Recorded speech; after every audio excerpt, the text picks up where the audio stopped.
ඉතාලියන් නිෂ්පාදන සමාගමක් තිබ්බා ඇල්ෆා රොමේ කියලා. කාර් නිෂ්පාදන ආයතනයක්. මේකේ වැඩ කරා මිනිස්සෙක් මෙයා ටෙස්ට් ඩ්‍රයිවර් කෙනෙක් විදිහට තමයි වැඩ කරන්නේ. හැබැයි මෙයා මේ උත්පාදන සමාගමත් එක්ක පොඩි ප්‍රශ්නයක් දාගෙන මෙයා මේ ආයතනෙන් අයින් වෙනවා. අයින් වෙලා මෙයාගේම නිෂ්පාදන ව්‍යාපාරයක් ආරම්භ කරනවා. මෙයාගේ නම තමයි එන්සෝ ෆෙරාරි. ඒතර වාර නමෙන්ම මතක් වෙනවා කවුරු ගැනද මම මේ කියන්නේ. අපි කවුරුත් කතා කරන ආස කරන වාහනයක් ෆෙරාරි.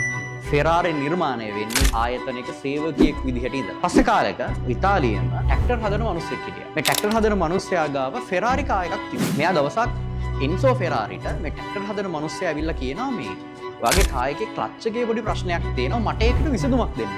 මේකට එන්සෝ ෆෙරාරි දෙන උත්තරය තමයි ඔයාගෙන් ඔයාගේ ට්‍රැක්ටරේ හදාගන්න. මං රේසින් කාර් හදන විදිය ගැන බලාගන්න. මේකට අභියෝගයක් විදිහට ඔය ට්‍රැක්ටර් හදන මිනිස්සයා හදනවා කාර් එකක්. මේ ට්‍රැක්ටර් හදන මිනිස්සයාගේ නම තමයි ෆෙරුචියෝ ලැම්බෝගිනි. අපි කවුරුත් දන්න අපි ආස කරන ආදරය කරන වාහනයක් තමයි ලැම්බෝගිනි. ලැම්බෝගිනි නිර්මාණය වෙන්නේ ෆෙරාරිත් එක්ක තිබ්බ තරගේ ප්‍රතිවිපාකයක් විදිහට. පස්සේ කාලෙක මේ ලැම්බෝගිනි ආයතනය වැඩ කරනවා සේවකයෙක්. මේ සේවකයා යෝජනාවක් ගේනවා මේ ලැම්බෝගිනිට අපි හදමු කාර් එකක් කාබන් ෆයිබර් වලින්. සැහැල්ලු ශක්තිමත් පිරිවැය අඩු කාර් එකක්. හැබැයි මේ යෝජනාව ලැම්බෝගිනි ප්‍රතික්ෂේප කරනවා. ඒ ප්‍රතික්ෂේප කිරීම නිසා මේ මිනිස්සයා පටන් ගන්නවා යාගේම නිෂ්පාදන ආයතනයක්. මේ මිනිස්සයාගේ නම තමයි හොරසියෝ පගානි. ඔයාලා හැමෝම දන්න පගානි කියන කාර් එක නිෂ්පාදනය කරන්න පටන් ගත්තේ මෙන්න මේ හොරසියෝ පගානි. මෙයා නිෂ්පාදනය කරනවා වේගවත් සුපර් කාර් එකක් කාබන් ෆයිබර් වලින් විතරක් හදන. දවසක් මේ පගානිට කතා කරනවා මිනිස්සෙක්.